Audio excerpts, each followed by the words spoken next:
Welcome to this custom-tailored deep dive.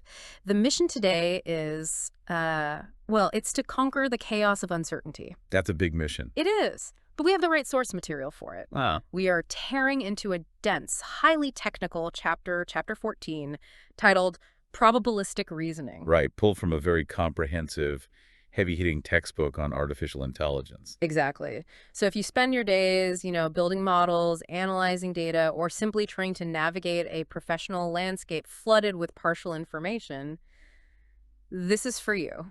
Because that's the reality for all of us, isn't it? Yeah, we rarely have all the facts. So we are taking the rigorous academic architecture of this chapter and translating it into a shortcut. A shortcut for you to become truly well-informed about how machines reason logically in the dark, basically. I like that framing. And we aren't going to bog down into the beginner graph theory here. No, we assume you know the basics. Right. Since we're dealing with directed acyclic graph stacks, Hmm. we already know our nodes are random variables. And our directional links are strictly mapping causal influence. The goal here is to really unpack the hidden machinery of Bayesian networks. To figure out how computationally small agents avoid absolute paralysis in an infinitely complex world. Let's start right there, the foundational problem. It's a problem of scale and limitation. You operate in a reality where you almost never possess absolute certainty about anything. Almost never. Right. Whether you are an algorithmic trading bot evaluating a highly volatile market or a medical diagnostic AI processing ambiguous symptoms. Or just a human deciding whether to trust a specific news source. Exactly. You are constantly working with fragmented data. If an agent tries to account for every single possible variable in the universe before acting, it freezes. It hits a computational wall. It does. So probabilistic reasoning, and specifically the Bayesian network, is the mathematical compromise. It's the formal architecture for making optimal decisions while explicitly acknowledging that the universe is just too massive to model perfectly. Think about your own subconscious logic circuits. You see a cloudy sky, and you instantly, almost without thinking, start weighing priors and conditional probabilities about rain. You're running the math. Yeah. You read a headline and immediately calculate the likelihood of it being true based on, the historical reliability of the publisher. You are running these networks in your head constantly. All the time. So to formalize that, the source material anchors us in the anatomy of a Bayesian network. Sometimes they're referred to as belief networks or causal networks. Right. We are looking at a topology that maps conditional independence.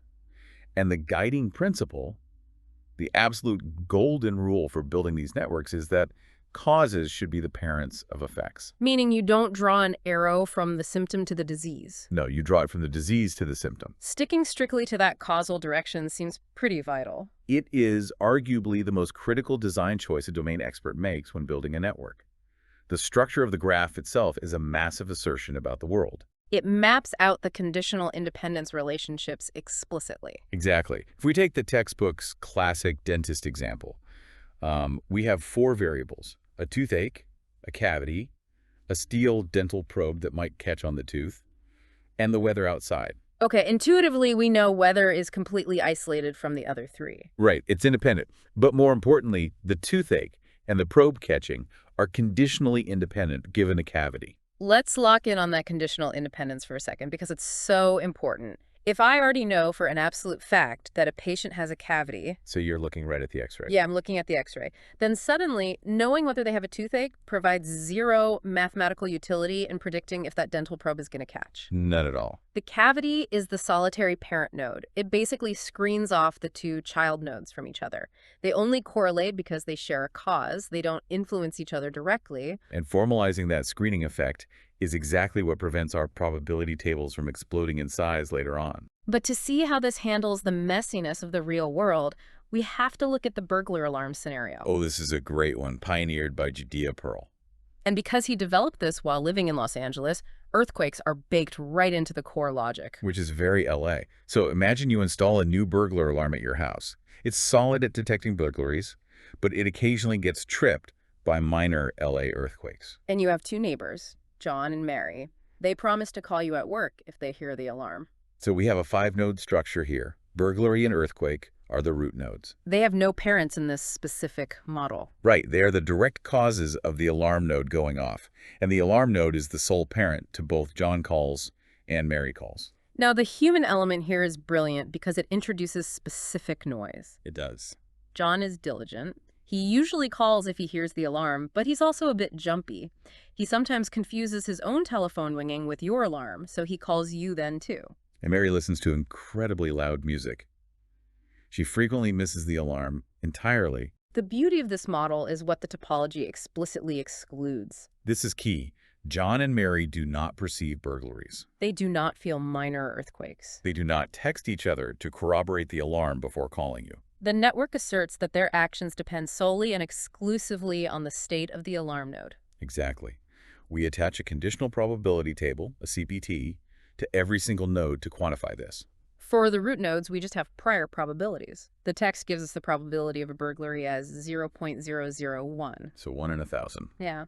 And the probability of an earthquake is 0.002. Then we get to the alarm nodes table, which has to account for every single combination of its parents. Right. So if a burglary and an earthquake happen at the exact same time, what are the odds of that? The probability of the alarm triggering is 0.95. If neither happens, there's still a 0.001 chance of a false alarm. John's table has a 0.90 probability of calling if the alarm is true, but a 0.05 chance of calling if it's false, because of his phone confusion. And Mary's loud music drops her probability of calling during a real alarm to just 0.70. Okay, let's unpack this, because there is a profound philosophical concept embedded in those numbers that the text calls laziness and ignorance. I love that phrase. It's so good. Notice that the network entirely lacks a node for John's telephone is ringing or Mary is currently blasting heavy metal. The model simply refuses to compute those granular details. Because doing so would be an operational nightmare. That's the laziness part. Right. We don't want to build a million-node network tracking Mary's Spotify playlist, the battery life of the alarm, the structural integrity of the wiring. Or whether a rogue helicopter is flying over John's house. Exactly. And the ignorance is that even if we wanted to, we can't. We don't have telemetry data on Mary's stereo. We don't. The probabilities in the CPTs are not fundamental constants of the universe.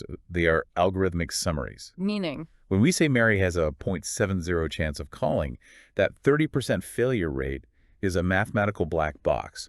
It encapsulates an infinitely large set of unknown circumstances. It covers the loud music. It covers her being in the shower. It covers a dead phone battery. Exactly. The uncertainty on the causal links is how a finite architecture models an infinite reality. If you look at modern large language models or neural networks, they are essentially weaponizing this exact principle. Oh, absolutely. The billions of parameters or weights in an LLM are just massive, high-dimensional summaries of human language and logic.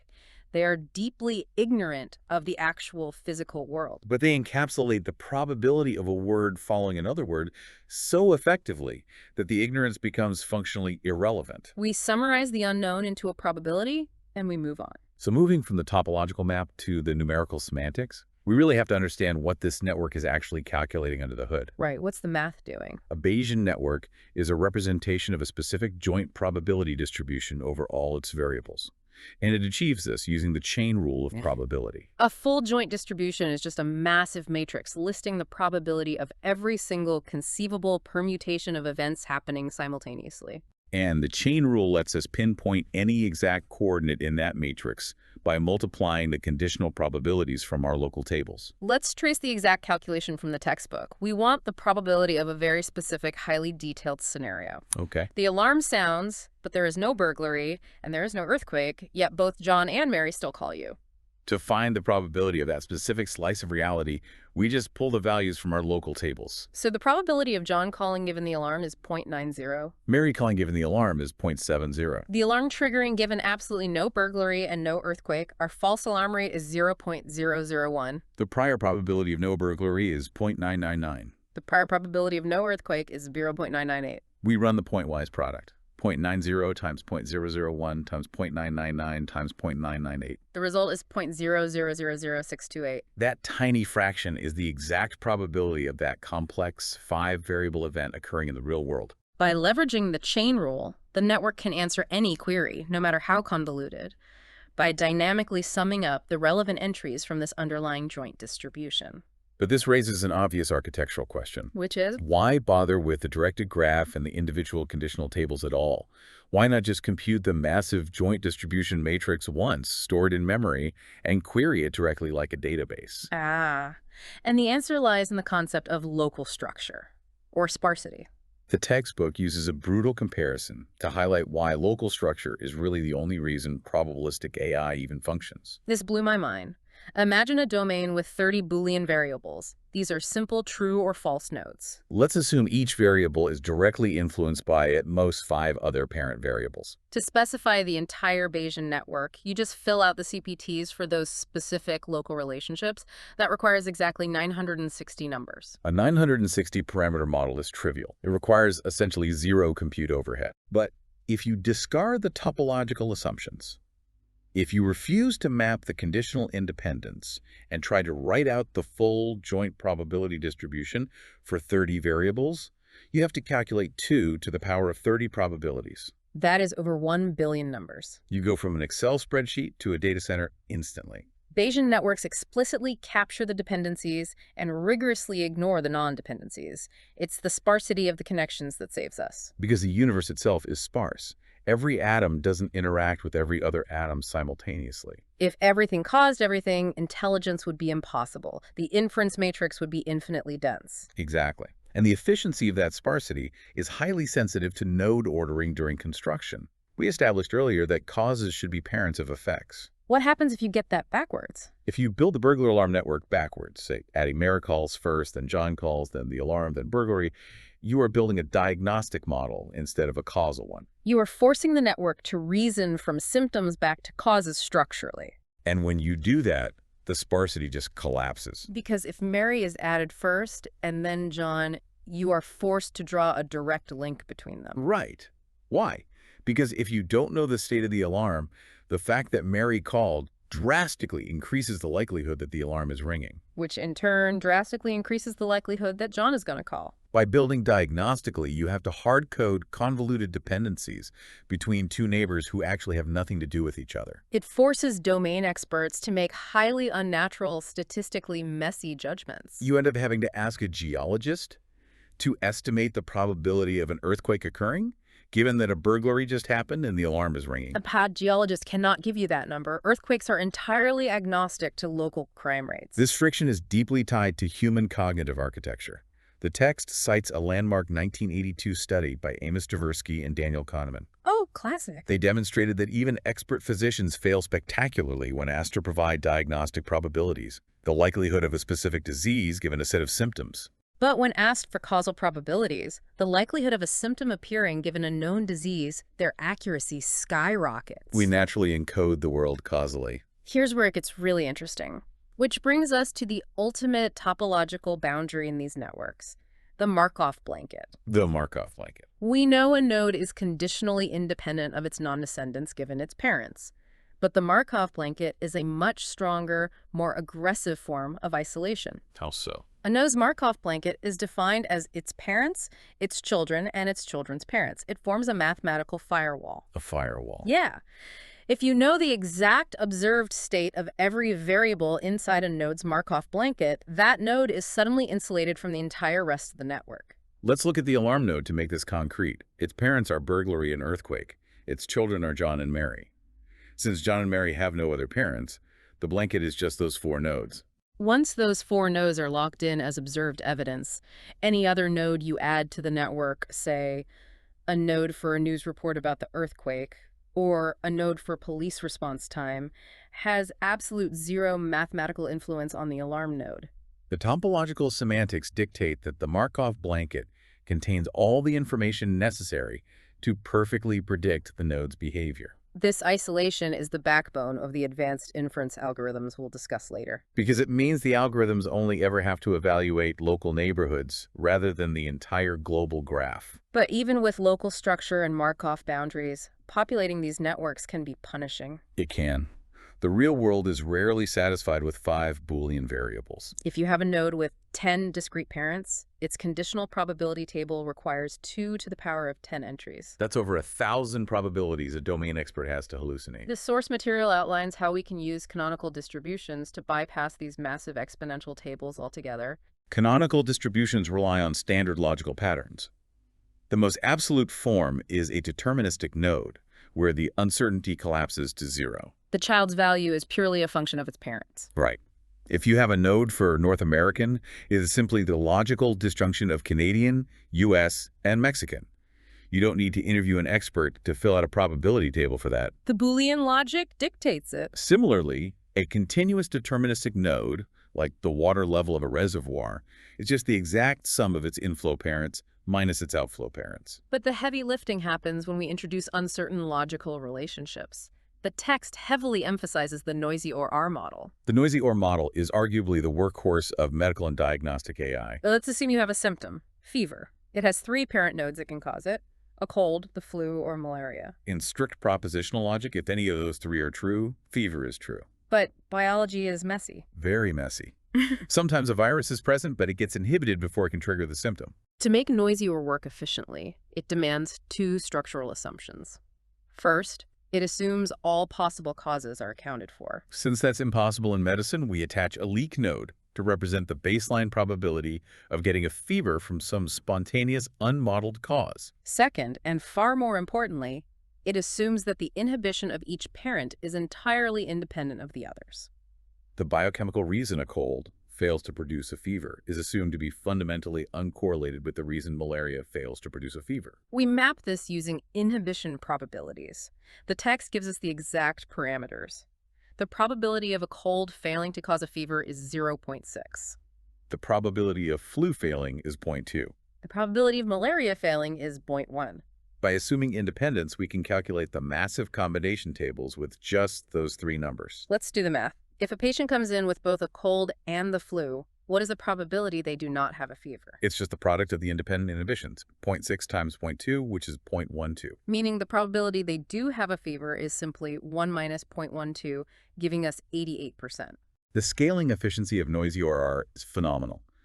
The textbook details the CPCS medical network, a massive, real-world diagnostic system used in internal medicine. It contains 448 nodes and 906 links. If the engineers had attempted to use full, unrestricted conditional probability tables, they would have been forced to manually input over 133 million values. 133 million subjective probability estimates from doctors. It would take a lifetime just to type it out. And the noise-to-signal ratio would render it useless. But by implementing the noisy OR canonical distribution, they collapse the requirement down to just 8,254 parameters. You go from a theoretical impossibility to a highly performant model that can run locally on standard hardware. Up to this point, the text has constrained us to discrete variables, true or false, cold or no cold. But if you are building a model for quantitative finance or fluid dynamics or robotics, you are dealing with continuous variables. Temperature, mass, velocity, money, these have infinite possible values. You cannot construct a matrix with infinite rows. The brute force workaround is discretization.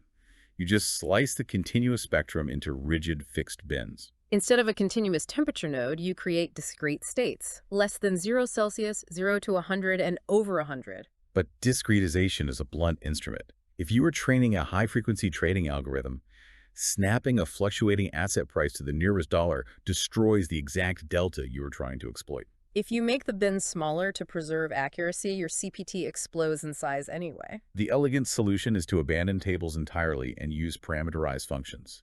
We define a standard probability density function like a Gaussian distribution, and we just feed it a finite set of parameters, like the mean and the variance. This allows the network to model an infinite continuous range natively. The text explores this through hybrid Bayesian networks, which integrate both continuous and discrete variables. The textbook's architecture for this is the fruit customer model. We are trying to predict a discrete outcome.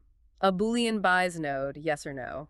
The parent of Bayes is a continuous variable, cost. The cost node itself has 2 parents: a continuous variable representing the size of the harvest, and a discrete Boolean variable representing the presence of a government subsidy.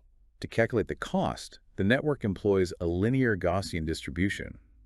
The math assumes the cost drops linearly as the harvest size increases basic supply and demand. However, the exact trajectory of that linear drop shifts based on the discrete subsidy node. If the subsidy is true, the baseline cost is lower than if the subsidy is false. We are essentially just toggling between two different linear equations based on the discrete parent, allowing us to perfectly map the infinite continuous space of cost. The final psychological layer is predicting the actual purchase.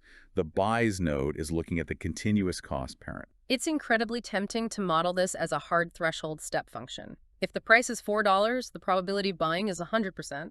If the price hits $4.01, the probability instantly snaps to 0%. But humans do not behave like step functions. Think about it. Your budgetary cutoff is always a little blurry, subject to the noise of your mood, your perceived wealth that day, or just pure impulse. To model that biological fuzziness, the conditional distribution requires the soft threshold. The textbook highlights two specific mathematical functions to create this smooth probability curve: the probit distribution and the logit distribution. The probit model operates on the assumption that the agent does actually possess a hard numeric threshold deep down, but the precise location of that threshold is being continuously scrambled by random Gaussian noise. The logit distribution achieves a similar soft curve using a logistic function, but it has much longer, fatter tails. This means the logit model assumes a slightly higher probability for extreme, irrational outlier behavior compared to the probit model.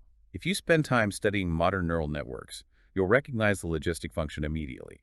It's the foundation of the sigmoid activation function used to introduce nonlinearity into deep learning models. These hybrid network equations are literally calculating the mathematical shape of human indecision. It's fascinating. Once the architecture is fully defined, the DAG is drawn, the Markov blankets are established, the noisy OR parameters are set, and the logic curves are calibrated, we transition from representation to action. We enter the domain of exact inference. The fundamental goal of inference algorithms is to compute the posterior probability distribution for a specific query variable, given a set of observed evidence variables, while rigorously summing out all the hidden variables that are acting behind the scenes. Using our alarm model, a standard query looks like this. What is the exact probability of a burglary, given the hard evidence that both John and Mary have called? The true mathematical answer is roughly 28%. But the mechanics of how the algorithm arrives at that 28% dictates whether the system is viable or useless. The most primitive approach is inference by enumeration. Enumeration is brute force math. The algorithm writes out the full equation, summing over every conceivable permutation of the hidden variables. In this case, every state of earthquake and every state of alarm. It evaluates the entire expression tree strictly top-down. The catastrophic flaw with enumeration is that it is structurally amnesiac.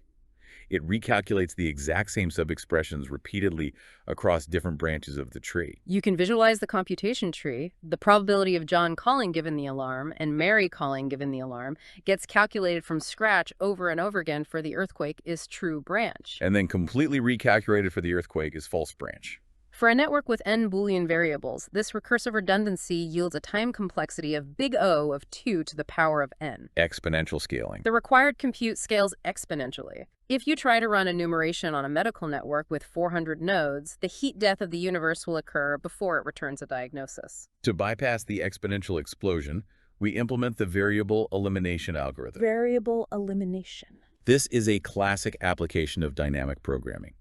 The core philosophy is simple.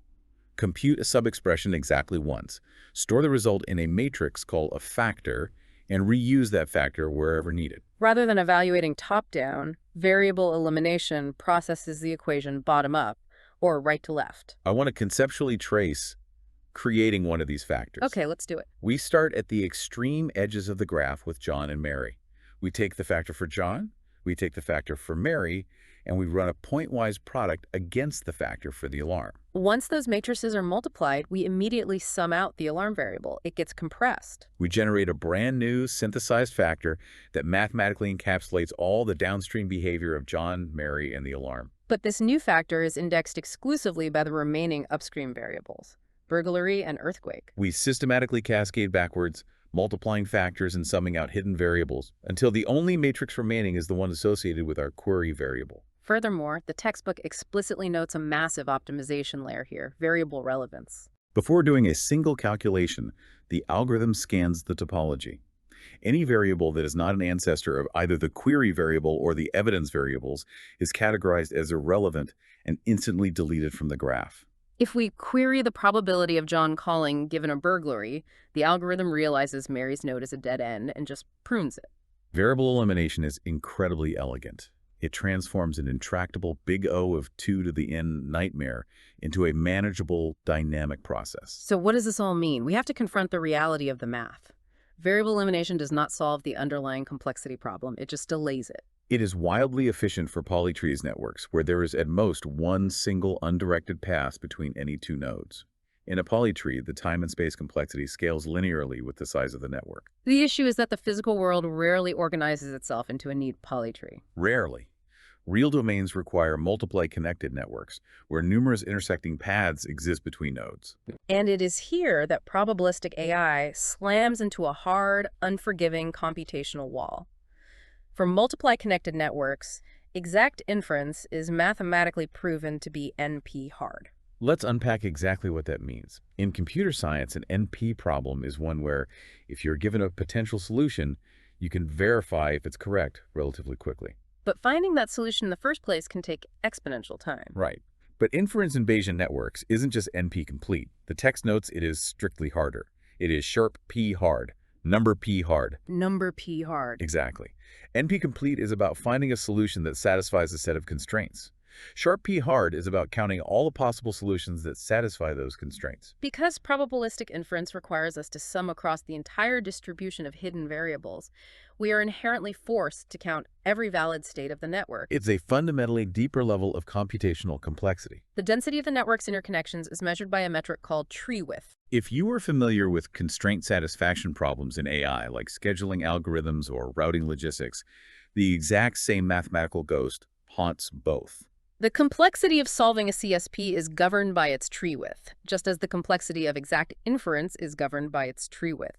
High tree width means the variables are deeply recursively tangled. Commercial Bayesian network software attempts to mitigate this using clustering algorithms, sometimes called join tree algorithms. The strategy is to brutally force a multiply-connected network into a polytree topology by aggressively merging tangled nodes together into massive meganodes. If the sprinkler node and the rain node have multiple overlapping paths, the algorithm fuses them into a single sprinkler plus rain meganode containing 4 distinct states. It artificially flattens the graph. But you can't cheat the sharp P hard reality.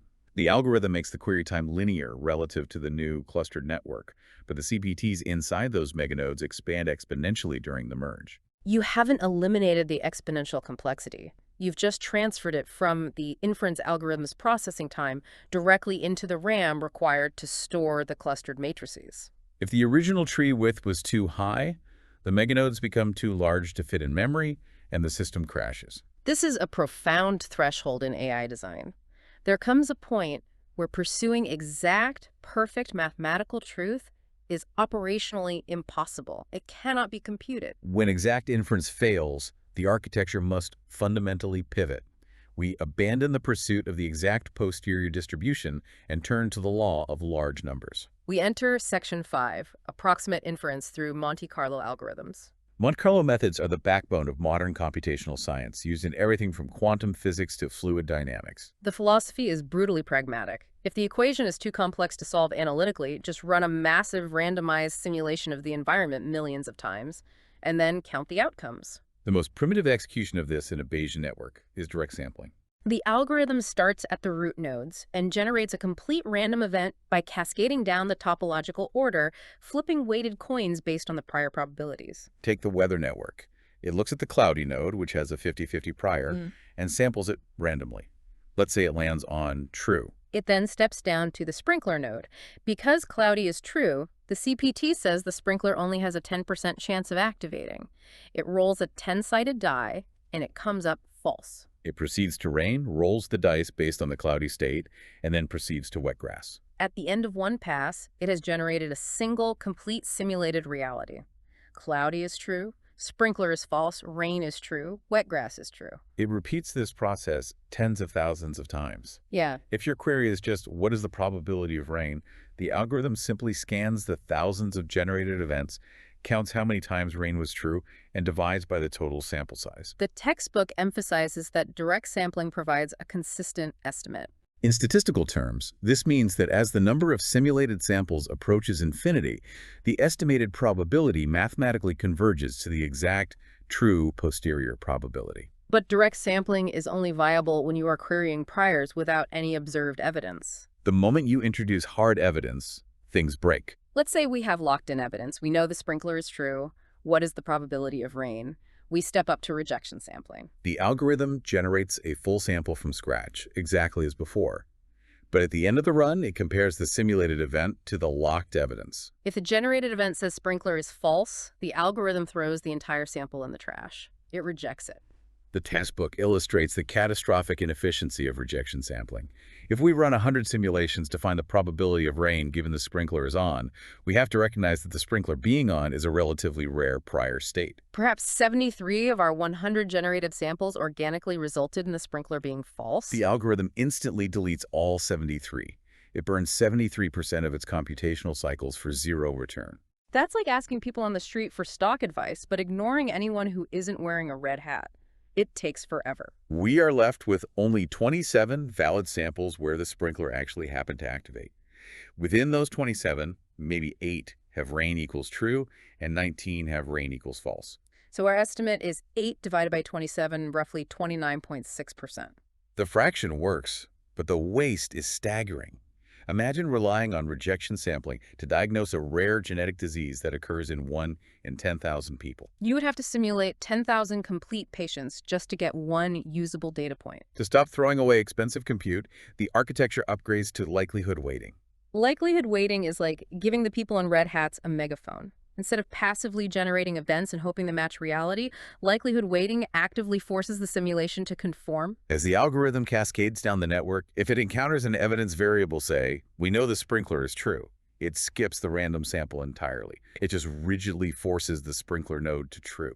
But forcing a variable artificially mutates the statistical integrity of the simulation. It does. If I am trying to determine the natural correlation between the sprinkler and rain, but I am artificially pinning the sprinkler to true every single time, I am hallucinating a reality where sprinklers run constantly. Which is precisely why the algorithm must mathematically penalize that specific sample to maintain balance. It assigns a weight to every generated event. That weight is strictly proportional to how likely the forced evidence actually was to occur naturally, given the specific states of its parents in that iteration. We only generate events that perfectly match our evidence, but we scale their influence on the final tally by the likelihood of that exact sequence actually happening. Likelihood weighting is vastly more efficient, but the textbook exposes its critical vulnerability. It degrades severely when the observed evidence is located deep at the bottom of the network topology. Because the algorithm generates top-down, it is essentially running blind. It generates the grandparents and the parents completely randomly, blissfully unaware of the specific reality it's supposed to be targeting at the bottom of the graph. When it finally hits the deep evidence node, it suddenly realizes the entire causal chain it just built makes the required evidence mathematically absurd, resulting in a microscopic weight that barely moves the needle. And this structural flaw in top-down generation is what necessitates the absolute powerhouse of modern approximate inference. Markov chain Monte Carlo, heavily utilizing the Gibbs sampling algorithm. MCMC abandons the top-down generation paradigm entirely. Instead of building samples from scratch, it starts with a fully populated randomized state of the world where the evidence variables are rigidly locked in. Then it iteratively tweaks that world, one single variable at a time. The algorithm is literally wandering through the state space. We want the probability of rain, given that sprinkler and wet grass are definitively true. We lock sprinkler and wet grass. We randomly initialize the hidden variables. We'll guess cloudy is true and rain is false. That is state 0. Now the Gibbs sampler picks one non-evidence variable, say cloudy. It deletes its value and it resamples a new value for cloudy. But, and this is the core genius of the algorithm, it samples the new value based exclusively on cloudy's Markov blanket. It relies entirely on the topological firewall we discussed earlier. To decide the new state of cloudy, the algorithm does not query the entire network. It only evaluates its immediate parents, children, and children's parents in the current iteration. It flips cloudy based on that hyperlocal probability, instantly creating a slightly altered global state. Then it moves to the next non-evidence variable, rain. It checks Rain's Markov blanket, flips it, and generates another new state. It sounds like pure, unstructured chaos. You have an algorithm blindly wandering a high-dimensional graph, randomly flipping variables based on nothing but their immediate neighbors. Intuitively, it feels like this local thrashing could never accurately calculate the highly complex global posterior distribution of a multiply connected network. But it does. It works because of a profound property of Markov chains, known as detailed balance. The local transition probabilities, the exact mathematical rules governing how likely the algorithm is to jump from one state to a specific adjacent state, are so precisely calibrated by the structure of the DAG that the wandering is strictly constrained. As the system iterates millions of times, it eventually settles into what is called a dynamic equilibrium, or a stationary distribution. Dynamic equilibrium, meaning that the algorithm doesn't converge on a single answer and stop. It continues to wander infinitely.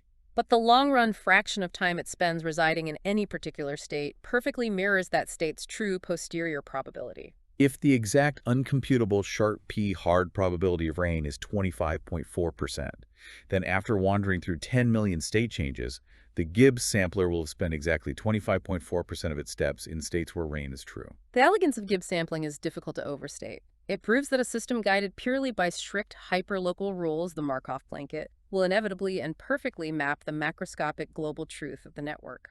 It bypasses the exponential complexity wall of exact inference by substituting it with stochastic exploration.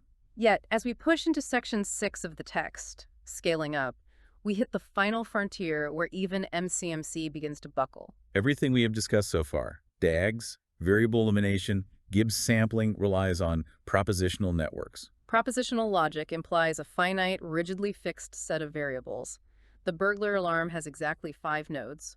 The CPCS medical network has exactly 448 nodes. The matrix dimensions are permanently locked. But the physical world is not dimensionally locked. The limitation of propositional networks becomes glaringly obvious when you attempt to model domains containing an unknown or fluctuating number of objects. The source material frames this via the book recommendation problem. Imagine the architecture required for an online retailer like Amazon. They want a Bayesian network to estimate the hidden quality variable of a book based entirely on the observed recommendation nodes it receives. If you sketch this out for a microenvironment, one customer and one book, it's trivial. The customer has a node for their internal honesty and a node for their kindness. The book has a node for its intrinsic quality. Those 3 variables feed directly into the generated recommendation node. But what happens when you introduce a second customer and a second book? You immediately need to generate entirely new nodes for customer 2's honesty, book 2's quality, and the new cross-pollinating recommendation nodes. If Amazon tried to use a propositional Bayesian network for millions of fluctuating users and tens of millions of products, drawing a fixed, predefined graph is conceptually and physically impossible. The architecture demands repeated structure. We have to merge the probabilistic reasoning of Chapter 14 with first-order logic algorithms from Chapter 8. This hybridization creates relational probability models, or RPMs. An RPM is essentially a probability template. Instead of drawing billions of static nodes, we define a universal axiom. Any recommendation generated by any customer for any book is conditionally dependent on that specific customer's honesty and that specific book's quality, governed by one master conditional probability table. RPMs allow the network to dynamically instantiate nodes on the fly as it encounters new data. However, to execute this, the algorithm relies heavily on strict database semantics. Specifically, it operates under the unique names assumption that every distinct ID corresponds to a distinct unique object in reality, and the domain closure assumption that the database knows exactly how many total books and customers exist. And here is where the messy, adversarial nature of reality strikes back against the math. The textbook explicitly warns that in open environments, these database assumptions disintegrate. You encounter severe existence uncertainty and identity uncertainty. A single logically distinct piece of literature might exist in the database under 5 different ISBN numbers. If the RPM doesn't realize they are the same underlying object, it fragments the probability calculations and fails to aggregate the true quality of the book. The vulnerability scales exponentially when dealing with human agents. The text introduces the concept of the civil attack. Imagine a remarkably dishonest author attempting to manipulate the algorithm. They create 10,000 fake login IDs to flood their own book with 5-star recommendations. To the rigid mathematics of the RPM, Relying on the unique names assumption, it appears as though 10,000 distinct, highly active users all independently verified the phenomenal quality of the book. The system is structurally blind to the reality that it is just one sybil pulling the strings. This completely shatters the identity uncertainty paradigm. Which digital symbol refers to which actual carbon-based object in the real world? Dealing with identity uncertainty forces probabilistic reasoning to its absolute mathematical limits. The inference algorithms are no longer just calculating the probabilities of different variables changing states. They are forced to actively calculate the probabilities of the structural topology of the world itself. Are these two nodes actually the same node? Should these two matrices be merged? The complexity scales massively. Think about your own internal processing when you navigate a heavily manipulated digital environment. When you scroll through product reviews or social media comments, you aren't just reading the text. You are subconsciously running a first-order relational probability model. You spot a wildly aggressive review, and your brain instantly starts calculating identity uncertainty. Is this a legitimate human? Is this a bot network? Is this a coordinated Sybil attack? You're dynamically evaluating the topological structure of the network before you even process the data within it. It reinforces the core theme of the entire chapter. The mathematics of Bayesian networks, the conditional dependencies, the noisy OR parameters, the Gibbs sampling state traversals are simply formalizations of the intuitive heuristics intelligent agents use to survive an uncertain world. Which brings us to the end of an incredibly dense journey through the architecture of AI. We started with the topological semantics of directed acyclic graphs, examining how causes must be parents to effects to maintain sparsity. We unpacked Judea Pearl's burglar alarm, analyzing how parameters are just mathematical summaries of our own laziness and ignorance regarding infinite universal variables. We traced the chain rule through the joint distribution, isolating subnetworks using the Markov blanket to compress billions of probabilities down to hundreds. We covered the real-world adaptations, utilizing noisy R to model independent inhibitions and salvage medical networks, and deploying hybrid models with logit and probit curves to natively handle continuous spaces and soft, human-like thresholds. We hit the absolute limits of exact computation, watching inference by enumeration explode at big O of 2 to the n, and variable elimination crash into the sharp P hard complexity wall of multiply connected domains. Which forced the pivot to approximate inference, direct and rejection sampling, likelihood weighting, and finally, the stunning dynamic equilibrium achieved by MCMC and Gibbs sampling wandering the state space. And we ended by breaking the propositional limits entirely with relational probability models to confront Sybil attacks and identity uncertainty. It is a phenomenal framework for understanding how highly constrained systems parse an unconstrained reality. And as we close out, I want to leave you with one final, slightly unnerving thought to mull over. We have mathematically established today that exact probabilistic inference in highly connected, complex networks is sharp P hard. It is a fundamental limit of computation. Mm-hmm. It is physically impossible to calculate the exact, true probabilities of a complex world. Therefore, AI systems are structurally forced to rely on approximate sampling algorithms like MCMC or likelihood weighting simply to function. Now, consider the hardware inside your own skull. Human psychology is famously riddled with cognitive biases. We anchor heavily on recent data. We suffer from the availability heuristic. We reject evidence that doesn't fit our priors. We frequently draw conclusions that seem statistically irrational. But what if those aren't bugs in our biological software? What if our brains are merely running organic, approximate inference algorithms? If exact calculation is sharp P hard, then attempting to perfectly calculate the true probability of a threat in the wild would cause your brain to freeze in an endless computation loop. Perhaps what psychologists call a cognitive bias is actually just a biological implementation of rejection sampling or likelihood weighting, the necessary mathematical price we pay for being able to generate a good enough answer before the metaphorical lion eats us in the tall grass.